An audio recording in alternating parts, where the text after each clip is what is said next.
think we can all, to some degree, relate to shutdown.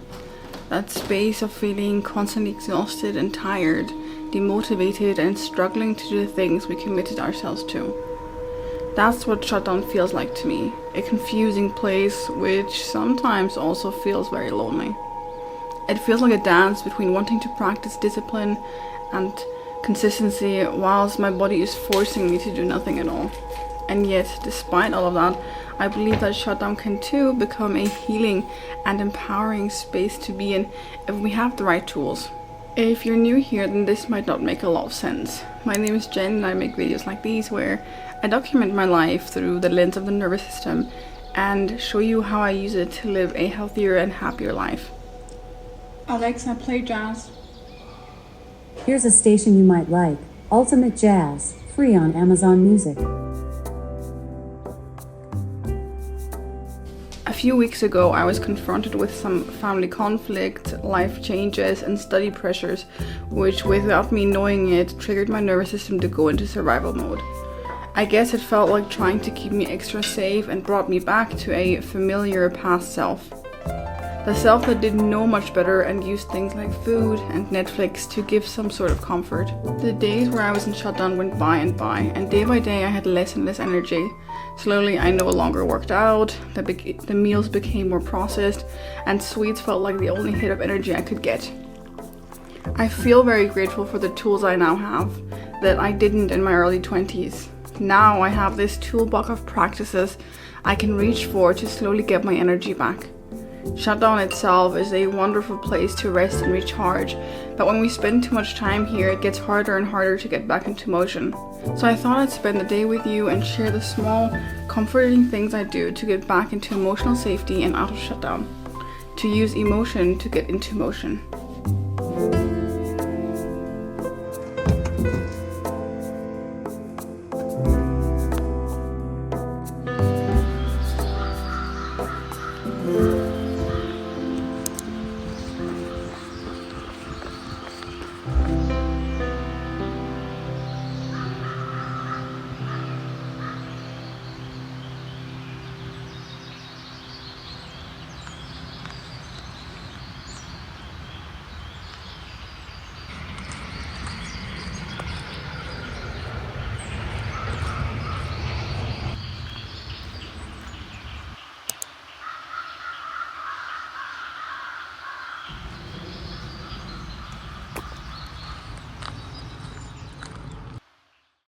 Good morning, or hello. It's been a hot minute since I had a sit down like this. So I thought first I would, this is quite warm, still too warm. First I thought I would talk a little bit about shutdown because I feel like it's not a common term or not a common approach yet. And then I thought I would answer some questions that I asked on my Q&A on Instagram a couple weeks ago because I felt like we needed a little catch up. I'll put it in time stamps, so if you're not interested in either or, you can just skip to the part where I'm showing you what I actually do to get out of shutdown. So I thought I would start with why I was making a video about shutdown. I think the main reason why is because I myself was in it for a good 2 weeks. Like I shizzle you not, because I don't want to swear on here, I shizzle you not.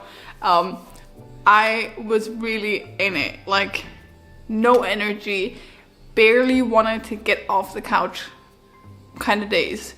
It was so bad because to me, someone who becomes very self-critical of not performing and not doing and not being active and not being consistent was really hard for me. And I ended up being in shutdown, but also being very self-critical about being in shutdown. So it was an interesting and challenging space to be in. And I thought about how many people must be feeling like me or similarly to me. Like how many people, including ourselves, do we know that actually experience shutdown on a regular basis? Shutdown can also sometimes be referred to as depression. I think if it's for longer periods of time, it will become, the diagnosis would be depression. But I think what it essentially is shutdown is when our nervous system considers one or multiple triggers to be a threat. and it wants to go into shutdown because it wants to conserve or preserve energy, and so it keeps us in a space that it feels like is safest for us. How we are in shutdown is really different. Everyone is going to be different. Everyone's shutdown will look different, but the way shutdown looks like to me and the way I really clarified it was because I asked my therapist for help when I was in it, because I couldn't understand what brought me into this space. So I ended up going to my therapist, and together we made a little map of what shutdown looks like to me, how I feel, how I am, and just the things I would consider are a characteristic of my state of being when I'm in shutdown. And what I realized is it looks very similarly to my late teens and early 20s. It is this space where I get really tired, like incredibly tired, to the point that even if I would sleep or nap during the day, I would still wake up tired. Like after between 8 and 10 hours of sleep, I still wake up tired, and then I am still fatigued and tired throughout the entire day, which is such a draining space to be in, especially if there's a bunch of things that you would like to accomplish. And so that's one way it looks like to me. I also get very easily irritable. I'm very irritable when I'm in shutdown. I'm exhausted. There's absolutely no creativity, which is also why I haven't filmed YouTube videos until today. I have no motivation to do the things that I usually enjoy doing, like working out, moving my body, reading, listening to music. The things that I usually like to do on a day-to-day basis literally just drop out the window. Like I'm not even doing any of them.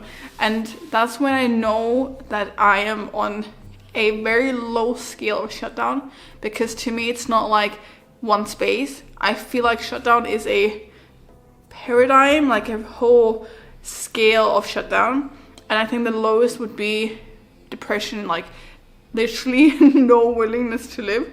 And then the beginning is just noticing that I've overworked or I'm starting to become more tired. And I think that that past few weeks, my shutdown was like the beginning to middle part. So I was starting to notice that I have to do the things that I now know to do when I'm in this space. And so I didn't film any YouTube videos. I didn't feel like filming any, even though deep down I knew if I did it I would gain a lot of satisfaction from it, because I loved doing it so much. I felt like I couldn't, like there was no energy to do this from. Another thing that for me personally happens in shutdown is I do not eat well. I eat largely processed foods because they're quick and easy. I can either put them in the oven or I can, reheat them. So that also contributes to my state in shutdown. A lot of sugar, because I think my body craves energy.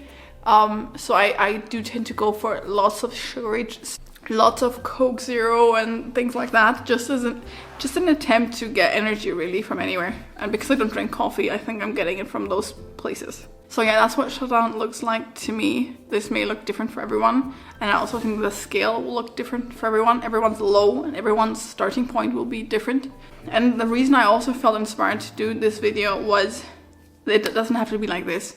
I think it's completely normal that in today's society we are with being constantly overstimulated, constantly having to do things and performing and being a active participating member of society. There's little room to withdraw and recharge because our society, the one that I live in, just doesn't allow for that. We have to be performing in our jobs, in our studies, in whatever we do. There's this expectation of us to perform.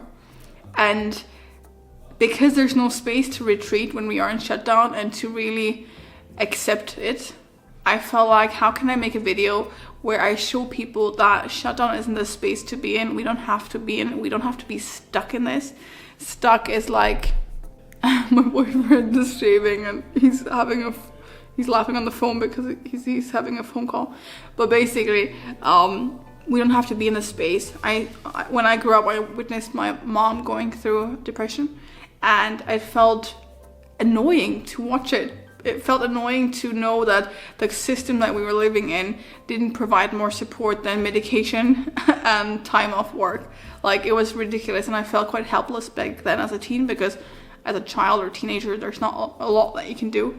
But now I feel very empowered in knowing that I can share this information, and hopefully you, whether you're in your 20s or you're a mom or you're a different age category, whatever your situation is, you don't have to be stuck in shutdown, and it doesn't have to be a permanent or frequent state of being, because there is, one, understanding and knowledge that can help us out of it, and two, little tools and tricks that aren't even that huge that can actually help us climb our way back up the scale.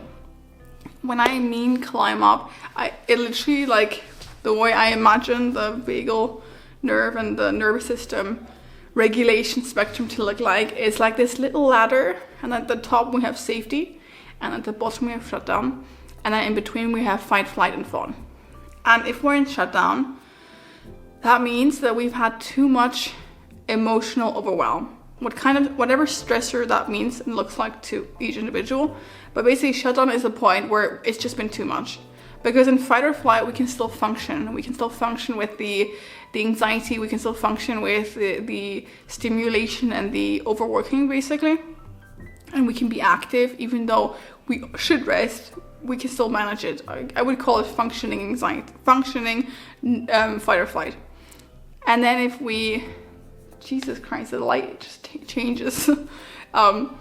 And then if we go up, that's when we start being in safety. And this is where we can combine shutdown and fight or flight and make this fun little thing of safety where we still feel active and open and energized, but we don't feel like we have to continuously rest. Like, it's a really fun, balanced space to be in. And I think that in an ideal situation, we would have enough awareness to continuously each day know how to move between these states, because we need all of them. They're not bad. We need shutdown to relax and fall asleep and eat and digest. And we need fight or flight to manage tough meetings or write exams or study a lot. And we also need safety for this pure recharging of mind, body, and soul. And so I don't think they're all bad. I think it just becomes problematic when we get stuck in one of them. Like when we get stuck in fight or flight and we're overworking and we know we need to rest but we just can't, or when we're in shutdown and we literally can't get ourselves to move. So that's why I felt like, I think that's the understanding that we need to get a different outlook on how to navigate this, because it doesn't have to be a medication's solution. Like, we don't have to go to medication. We don't have to feel like there's something wrong with us. I think we just need to have a bit more information, understanding around the topic, and then build a toolkit of what works for us. And the reason why I have my toolkit is because I've been doing this for 3-4 years now in therapy and on my own, where I've just cultivated getting to know myself to the point where I know, okay, this is where I'm at and it sucks right now, but what can I do? What tools do I know work for me in each different situation? So I don't want to talk forever, but basically, if we're going through a rough patch, whether that's shutdown or fight or flight or whatever it is, we can use that as an experience to experiment and bring in curiosity. Bring in curiosity and asking ourselves, what helps me in this situation?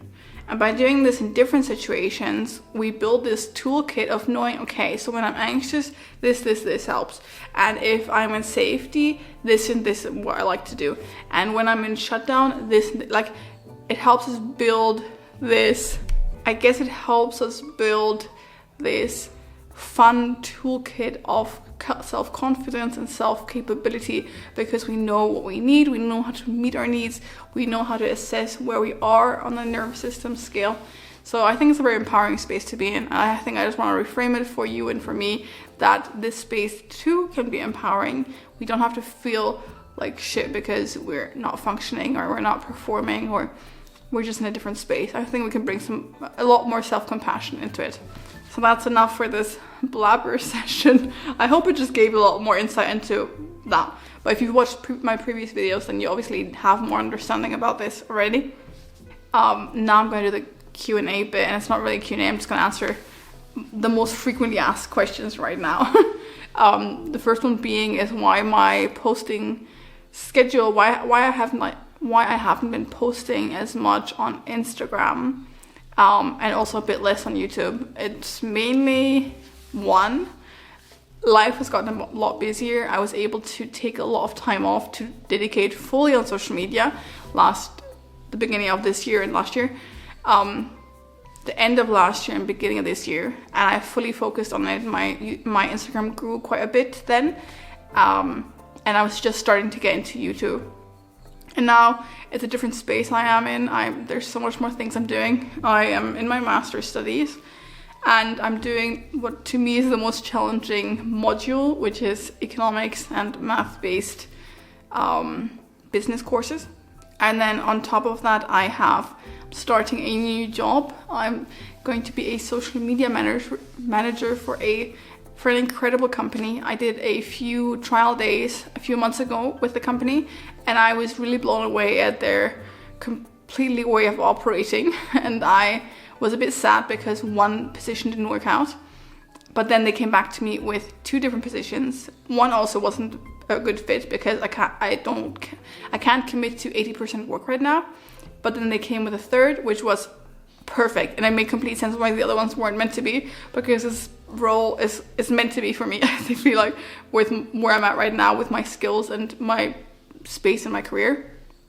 So I'm going to be a social media manager, and I'm going to start 1st of November, which is also why the way I'm going to approach YouTube is going to be my priority. Instagram is going to be a fun space where I from time to time share things on my story or just to message you guys on my group chat, but it's not my priority to grow or maintain whatsoever. Know what my priorities are for this semester until January, the 1st of January. And in that space, I'm going to be more self-compassionate and try and post and upload YouTube videos when it makes sense, when it feels good, and not out of I need to do it because only then I'm disciplined, you know? So I guess I'm just going to go about the day and just show you the things that are in my toolkit that help me slowly but steadily get me out of shutdown.